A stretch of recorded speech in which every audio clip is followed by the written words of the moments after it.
Hey guys, my name is Gabby. Welcome back to my channel, and today I'm here with a very exciting announcement, and that is that I am co-hosting a new readathon that's like Halloween, but it's in the summer, and it's called SUMMERWEEN. So there's actually a really funny story behind the idea for this readathon, because I came across this really cute Instagram graphic that was going around called SUMMERWEEN, and it was like a cute little pumpkin head with a little bathing suit on, and it was just like, I reposted it in my story, and I was like, can this be a thing, please? Because we all know that in the summertime I just really crave the fall, and I'm really looking forward to Halloween.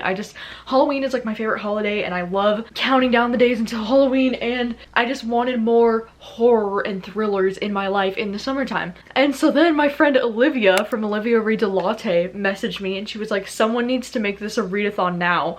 And then I was like, oh my gosh, why don't we do that together? And so then me and Olivia from Olivia Reads a Latte decided to come up with this SUMMERWEEN readathon. And I'm so stoked to be doing this with Olivia, because Olivia's someone I've been following for like a few years now, I think, and I just really adore her. She's such a fun human to watch on YouTube, and I just adore her, so this is so exciting. And so the readathon is going to be happening at the end of August, from August 24th through the 30th, and we have 5 different challenges or like prompts that you can do for the readathon, but it's mainly just going to be focused on reading some like spooky, haunted, creepy books that are either like horrors or thrillers for a week in August, because, you know, why not? And we thought this would be the perfect transition from summer into fall, because like literally the next week after that it's going to be September, and then it's basically fall. So for anybody out there that like is not the biggest fan of summertime and just wants it to be Halloween now, this is the perfect readathon for you. So what are the prompts, you ask? The first prompt is going to be to read a book with a creepy cover. So obviously this one can be interpreted however you want, because obviously everybody finds different things to be creepy, but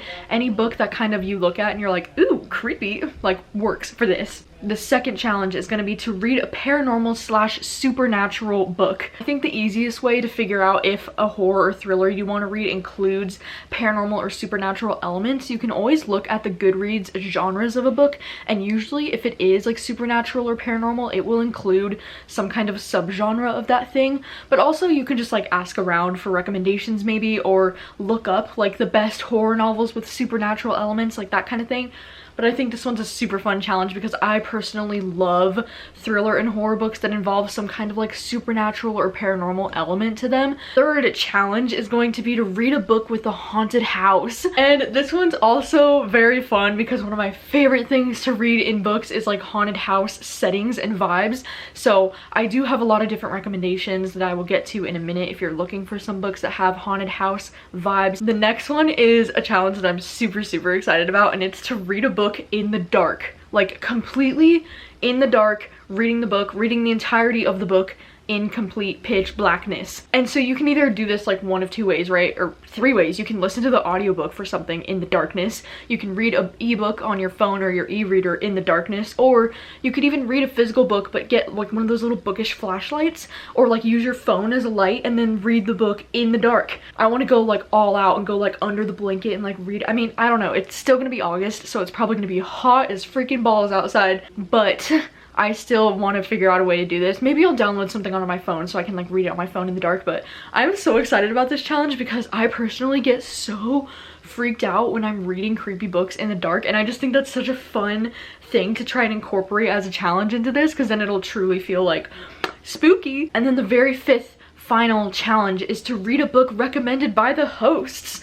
So this is to read a book that either myself or Olivia recommends. Obviously you can take any recommendations from my channel of any like thriller recommendations video that I've done, or I recently did a horror book recommendations video, so I can link all of those videos down below if you haven't seen them. But also I just wanted to give you some quick recommendations if you're looking for some right now. So obviously one of the like horror books that I would immediately recommend to you is The Troop by Nick Cutter. Is anybody surprised? No. This is like my favorite horror book that I've read in 2020. If you're looking with something with kind of a haunted house vibe, I would go with either Home Before Dark by Riley Sager or Lock Every Door by Riley Sager. I actually think any of Riley Sager's books would be really great to read during this readathon, but especially these two if you're looking for like some haunted house kind of vibes. And then more books with haunted house kind of vibes are The Turn of the Key by Ruth Ware and Mexican Gothic by Sylvia Moreno Garcia. Both of these have this creepy haunted house vibe that is just excellent. If you're looking for some super dark, graphic thrillers to read, then I would recommend The Good Daughter or Pretty Girls by Karen Slaughter. Both of these books are very dense and would probably be terrifying to read in the dark. If you're looking for some Stephen King to read during this readathon, I would highly recommend Pet Sematary or The Shining. More Pet Sematary though, because it's more conducive to a readathon, I think, because it's a bit shorter than The Shining, but these are definitely my favorite like horror Stephen King books that I've read so far. This one also kind of has a haunted house vibe to it. I kind of forgot about that. Some thrillers that I think have really great like kind of spooky vibes that I think would be perfect to read for this readathon would be The Silent Patient by Alex Michaelides. This one doesn't have that much of a creepy vibe to it, but it has a really great plot twist, and it's just one of my favorite thrillers in general. And then this year I've recently read A Good Marriage by Kimberly McCrae. This one's an adult thriller that I absolutely loved, but this one's more of a crime thriller. So I don't know if that's your kind of vibe, but if it is, this one's great. I also recently really loved The Guest List by Lucy Foley. This one has a really great atmospheric vibe on this island. And then I also have The Shadows by Alex North, which this one has some creepy ass Slender Man vibes. So I would highly recommend this one for this readathon because this one genuinely creeped me out and it was so spooky. Two other horror books that I've read this year that I would also recommend is Bunny by Mona Awad, as well as The Southern Book Club's Guide to Slaying Vampires by Grady Hendrix. These were both really interesting, fun horror books that I read this year. And then the last book that I would recommend is The Bright Lands by John Fram. This is actually my most recent read out of all of these. I just read this in July, but this book was so much fun, and this one also has a paranormal supernatural element if you're looking for that challenge. But this one's also a little bit long, just know that. It's almost like 500 pages, but this book is incredible. It was a 5-star book for me, so there you go. Yeah, those are all of the books I would personally recommend for you for that challenge. But if you've already like read all of those books, or if you're not interested in those particular books, obviously you can go and check out Olivia's video too. I will link her video down below and her channel down below, so you can go and check out her video and maybe read one of her favorites instead if that sounds more interesting to you. Or of course you can read anything that I've recommended on my channel like over the years. It's fun. I'm very excited about this SUMMERWEEN 2020. It's happening in August and I'm very excited.